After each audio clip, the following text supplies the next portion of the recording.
Good morning, world, and good morning, everyone. This is the Daily Huddle. My name is Saurel, Quettan, and my co-host is Giovanni Gonzalez. Together, we co-founded this crazy, loving community, and we're so grateful for you being here. So welcome, welcome. Today is all about business and leadership. And Gio, you know this. Everybody knows this. In fact, we live that way. We live to get results. And thank God human beings are wired that way. So when we look at that and we say, oh my God, it's all about results. And there are no results possible without the actions we take. All of a sudden, people get really interested in what is causing their actions and the source of their actions. So today's conversation entitled, How what you already know may be preventing you from expanding your leadership, is all about exploring that world. And before we get into that world, Gio, I have a question for you, brother. Tell me. Why did the leader refuse to play and gamble with the wild animals? So the question itself is like, what? Why did the leader refuse to play and gamble play with the wild animals in the jungle? With the wild animals in the jungle, Saurel? Why, Saurel? Too many cheetahs, man. Too many cheetahs. What am I going to do with you? You're terrible. You're terrible at this.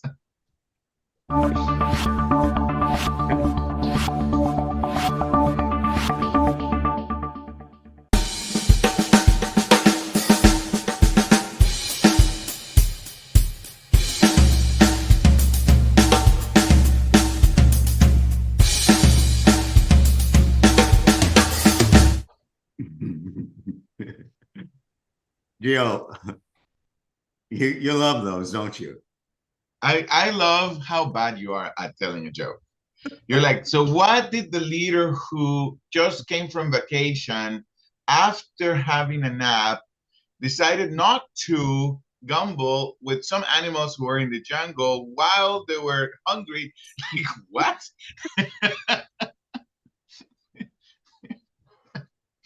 I love it, man. I love it. Dave Chappelle does not have to worry about me taking his place. No. Dave Chappelle has nothing on you, man. You are hilarious. This is awesome. Well, all joking aside, Gio, let's dig into this question or this context we created out of this conversation you and I have been having. And Sorrel, and we are no longer doing this, but I really want to thank all of you for being here. Sophia, Chase, Harumi, Kurt. Thank you all for coming and being part of this family. And without your listening, none of it makes any difference. So thank you for opening your calendar on Friday morning. And I also wanted to say, I'm ready to be here. The time is now. I am who I say I am. I am who I say I am. And I'm doggone it. I am grateful for you, grateful for all of you. And, I'm going to hug a ton of people today. Hugging day. Yeah, today's hugging day. So Saurel, what's today's question? Let's unpack this a little bit. How what you already know prevents you from expanding your leadership. And, if you take the word leadership out, you could substitute many other things there, right? But today we're focusing on that, how what you already know may be preventing you from expanding your leadership. And one of the things we talked about doing, Gio, is really giving people a sense of the journey that whether it's an individual executive client or a corporation, the journey that the people take with us, with MPB, with exeQfit, to go from one spot to the other and discover something. So I wanted to begin by characterizing the journey and then throwing it back to you to expand on it, right? So when when I put myself in the shoes of one of our clients, I see a world where I come already sure that I either know everything I need to know or really sure that I don't know Jack. And I'm dead set on fixing myself, fixing the world I live in, fixing my circumstances, and fixing everything. So that's how people come to us. And then they come to us, and what they get immersed in is a series of leadership principles designed not to teach them anything, but designed to assist them and guide them through a journey where they discover a number of things. Primarily, as they discover, what they're discovering is that whatever it is they're looking to get, whatever it is they're looking to create, maybe they already have it. So they discover through a model that we introduce them to the innate barriers that keep human beings from expanding their leadership and producing results in the world, particularly the results they want. So it's as if people are walking around like this, and in conversations with us, something like the veil begins to get removed, and they see themselves as human beings with innate barriers to speaking, being, thinking, and delivering results. And once those barriers are seen, people are capable of doing what they know to do, saying what they know to say, when they need to do them, when they need to say them, and their performance, their ability to cause results, their ability to expand their leadership with themselves, with the people in their lives, and with the world around them begins to expand. And as they practice seeing and continue to look for these innate barriers, they begin to build a muscle that keeps them effective and strong as leaders. Now, today in particular, we want to look at one aspect of that. But before we go there, Gio, I'd love to hear your take on what that journey looks like.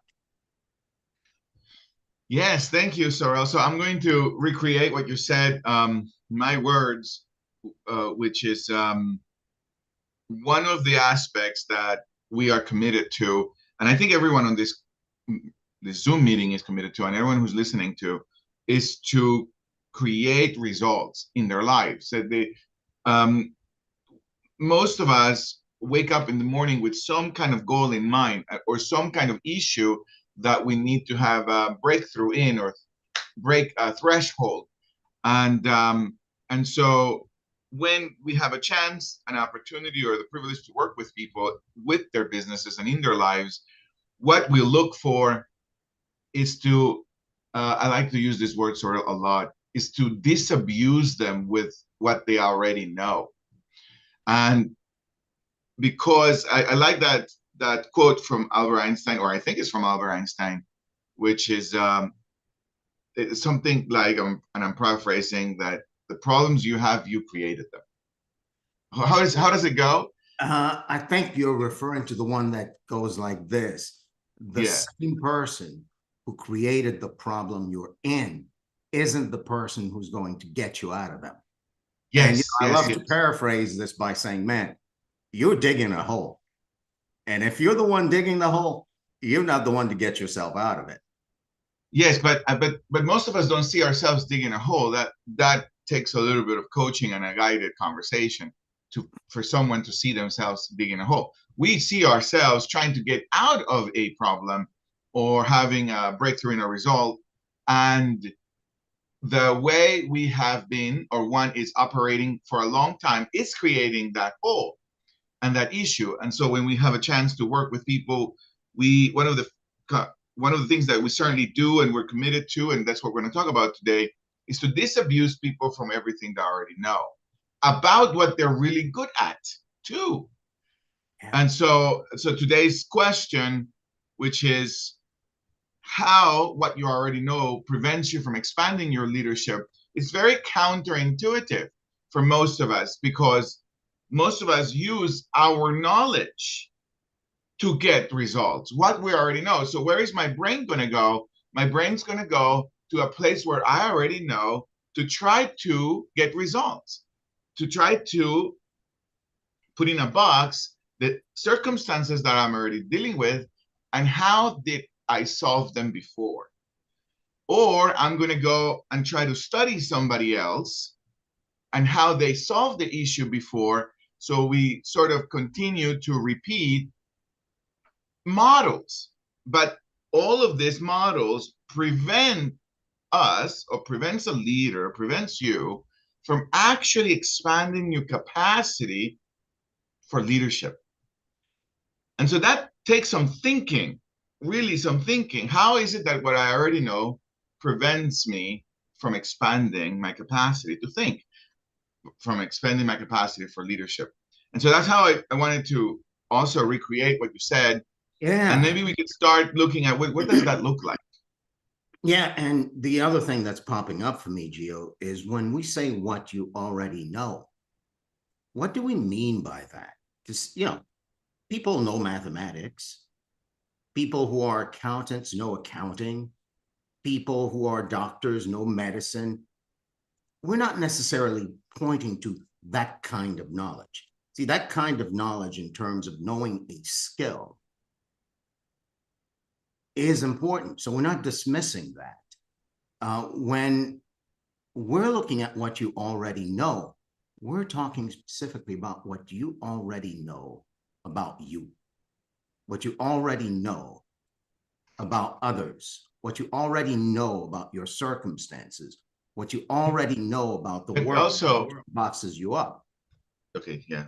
Yeah, so what you already know about you, what you already know about others, and what you already know about the circumstances that you're in. But that also includes what I already know about what I'm an expert in.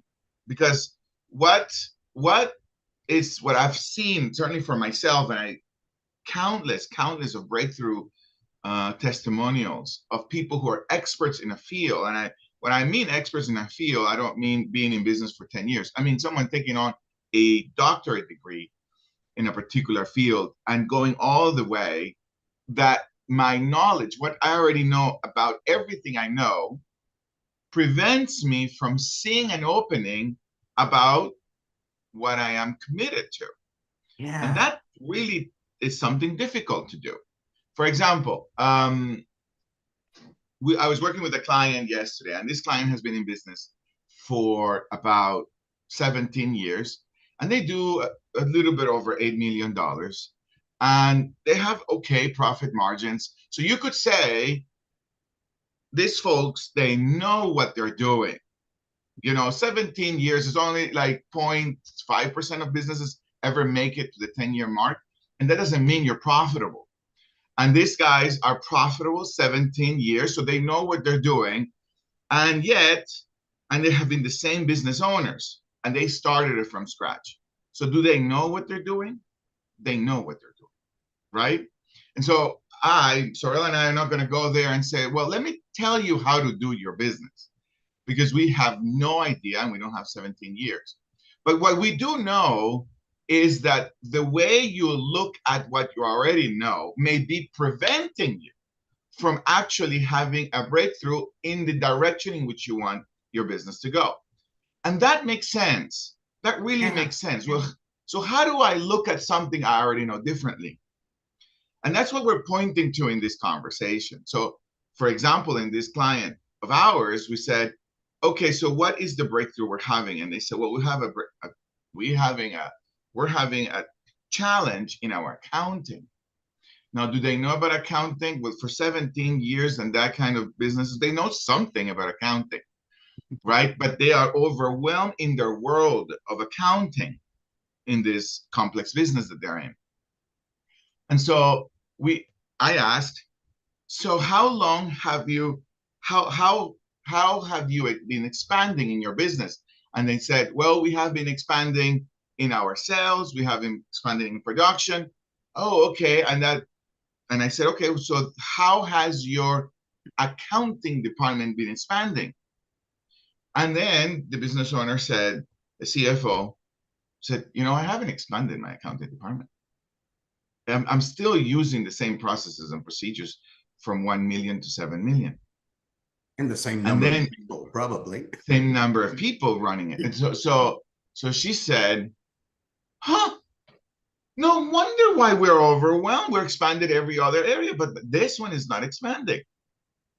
Now, that was an opening. At that moment, that was an opening of seeing what you already know differently.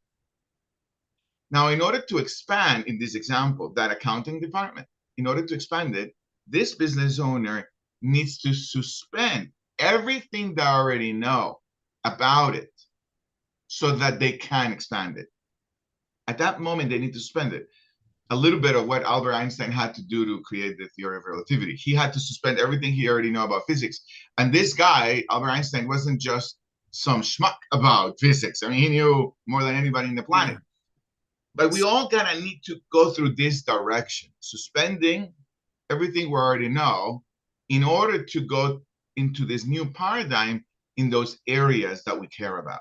Go ahead, Saurel, sorry. Yeah, I mean, this is fantastic, Gio, because as a business owner, there you are, you started at 1 million. And when you were at 1 million, you knew you needed an accounting department. And you knew it was going to cost you X.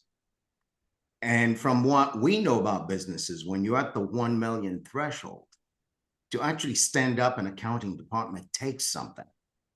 It costs something. So you go, oh my God, I'm going to have to spend $65,000 a year on an accountant. I'm going to have to get this accounting system and put it in place and run it. Oh my God, that's like another $100,000 out of the budget, right? When you look at that compared to a $1 million revenue stream, it starts to hurt, right? So there is if my profit margin is 20%. Exactly. So like the whole thing goes for the accounting department. So why have a business? Why, exactly. So what I already know in this case is that to have an accounting department costs a lot and it eats away at the profits. So I take on expanding sales so I can cover the accounting cost, right? Mm-hmm. So I expand sales. I expand everything. The business grows. So now I have more accounts receivables. I have a ton of work that I have accumulated for this one accountant to do. But what I already know is that accounting costs a lot and it's going to eat away at my profit. So I continue to grow inside of the context created by what I already know. Because see, left to my own devices, I would strike out the accounting department and take that salary and drop it straight to the bottom line, right? But I know better. The business owners know better. But what's in their blind spot is what they already know that gives the accounting department its context. And you are so dead on when you say to actually expand the accounting department, I have to shatter that truth. Mm-hmm. And yes. That takes something. Yes. And it's not only, this is an example, but almost in every example, we can, so we have been doing this for a while, right? And we love it. And it's been, for me, it's been a bit over 14 years. And Saurel, has been for you how long? Oh man, don't make me date myself. Don't say it, right? So, but there is this pattern. There is this pattern that we really want to encourage all of us to stand on. The pattern is this one, and unfortunately, we have so little time, right? But the pattern is this one. In those areas that you are committed to, or not that you're committed to, that you want to expand, committed is such a big word for some people, but it is, and it's an area where you want to expand, and I'm saying this to myself also. In those areas you want to expand, it is necessary to take some time to suspend everything you already know about that area so that you will see naturally. This is the pattern that we want to encourage you to discover for yourself. You will naturally see how the brain will give you it will expand your capacity to see what you have been seeing it for years, and you have a natural capacity for breakthroughs. But this is the exciting thing, is all of a sudden you have this natural capacity to have breakthroughs in your life just by suspending everything you already know about something. Now, this also includes about the people that you're with, because this is something that we are committed to for sure when we are with a client. When we go to a client, we usually meet with groups of people, right? This is something out of our style. We meet with group of people more than one-on-ones, because we give people tools to see people differently. Rather than me seeing Saurel the way I see Saurel, my familiar way of seeing Saurel, that will continue to create the same relationship. Or the way I see Kurt. If I see Kurt the same way every day, well, we're going to build a relationship from seeing each other the same way. It's not that Kurt is that way or I am that way. It's that the way I see him continues to create that relationship. So as we support our clients, and this is what we want to encourage you to think in this direction. How do I suspend everything I already know about a person and now start creating a relationship from an unknown place with someone you already know? And you'll develop this natural capacity. All of a sudden, you have emotional intelligence. All of a sudden, you have soft skills. All of a sudden, you have all these things that you have been training yourself for years. But the only missing thing was that you've got to suspend the way you see people. And that takes some training, and that takes something. So I wanted to also include that, Saurel. Yeah, this is perfect. I'll stand on your shoulders and say this before we open it up for questions, Gio, is that in life and in business, I love having what I already know. Because guess what? In any circumstance I find myself, from what I already know, I have what I think I'm addicted to. Answers, really good ones. So in the world where I do not suspend what I already know, I have the answers. And when I have the answers push me to speak, act, and be in a space the same way I've always been. And I'm not saying that doesn't produce results. That produces results, but it produces the predictable results that answers do. So when I give myself the permission to suspend what I know, I actually don't have answers. I could actually have questions. And when I ask a question to which I don't know the answer, it puts me in this place. I believe yesterday, Gio, you pointed to it. You said, man, you could be wondering about what is possible. So in a space where I know and I have the answers, I have what I already have, the predictable. In a space where I don't know, and I'm creating that deliberately, I could create questions where I could wonder. And what I make available for my business, for myself, for my relationships is a realm of possibility inside of which the breakthroughs you're talking about are available. That is crazy. Yes, and I love that, and I love doing that, and I love being part of it.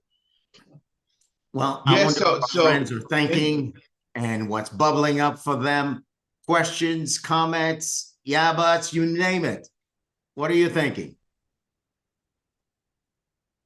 What's bubbling up? I like how you say that. Sorry. What's bubbling up? Any questions, comments? Well, Let's see. For me, it's it's just a little challenge right now for me to think of the initial question, even though you've stated it. What is it about this? How can I start from the beginning? How can I start from the place of not knowing anything, from the place of discovery? You know, how I can start there. It's kind of like what's the initial question that I ask, or what's the beginning of that process? I know it's the thought process that we're having right now. That's the beginning of it. But if I was to look at an actual implementation of it now, right? Well, what's the very next thing that I do? Do I call a meeting? I mean, I I'm just, love it. yeah, I that's what I'm love saying. it. What do I do? So what do I do next? To me, I don't know. Dr. Monica loves to say this. She loves to say, check your assumptions, right? Right. And so what's coming up for me to say in response to what you were asking, Stan, is I'd pull out a piece of paper and I'd say in this particular circumstance, and I'd get busy writing. What is it I already know to be the truth? And what are the answers I already have about all of this? This is a deliberate action you take to actually acknowledge. Yeah, I'm acknowledging I already know. I'm a know-it-all. Let me put down everything I know. Let me put down everything I know I don't know. And let me put down even the solutions I'm imagining now about this problem I'm facing or this circumstance I'm in, coming from what I already know. So that would be step one. And then step two is take that piece of paper, crumple it up, throw it in the garbage can, and ask a question. If I didn't know everything I know, what could be possible in this situation? And see what comes to you. At first, what will come to you will be from the space where you already know, but you'll know that you already know that, and you'll reject it. And you keep rolling until something actually shows up Saurel, that is brand new for you. yeah, and I also like what he was pointing to, Stan. I actually like what you were pointing to. If this involves other people, that's even cooler and better because they'll give you worlds that you can't even imagine about that area that you guys are committed to. So, yeah, I wanted to add that, Saurel. Yeah. And Stan, thank you for going there. Because, man, I love knowing what I know. And the toughest thing for me to do is to dismiss it. And we're not saying dismiss your knowledge. We're saying get clear that what you already know occurs for you as the only thing to know and the only thing necessary in whatever circumstances you're in. And maybe it's not.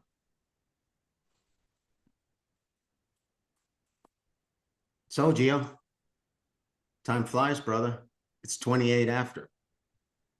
Yes, no, and what I want to say, Saurel, as we land this conversation is, I want to stand on where Stan was creating at the beginning, right? Because it was exactly the point where I want to find myself. So, what kind of questions I ask? If I know, I don't even know what to say. That's a place of real looking, like, because if I have an immediate answer, then that certainly comes from a world I already know. So that I wanted to stand there, and I also wanted to say that, like, this is like the super secret. Okay, if there is a secret for anything I can point to, this is the super secret.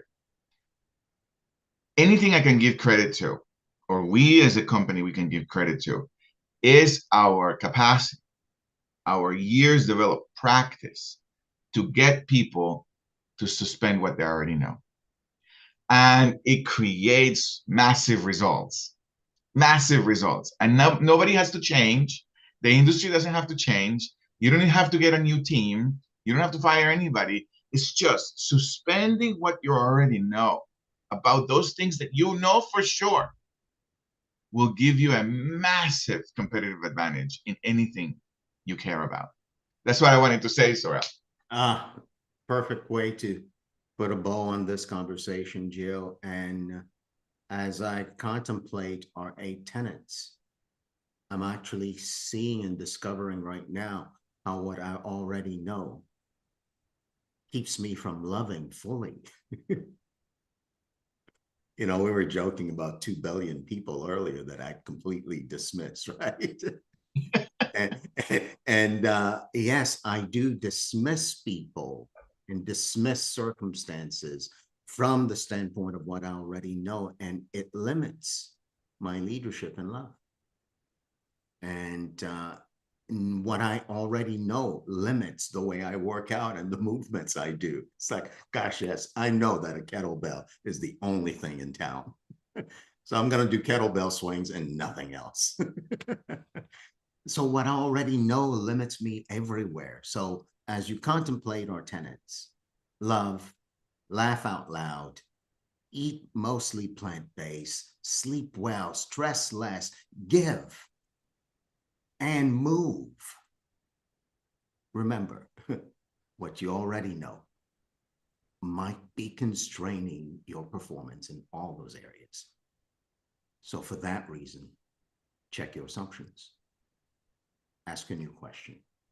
This has been your Daily Huddle. Giovanni, thank you for this conversation. We're back on Monday, and the weekend, thankfully, in Atlanta is going to be a little warmer and then a little colder. That's the way things go. And we'll see you here bright and early on Monday. And remember, on February 1st, the Daily Huddle will be celebrating you with its 1000th episode. Be sure to tune in on February 1st. We'll see you then, and we'll see you on Monday. Have a great weekend. Thank you, Mastermind Saurel, Mastermind Gio. One love, guys. One love. Thank you, family. Great Thank you. weekend. Bye-bye.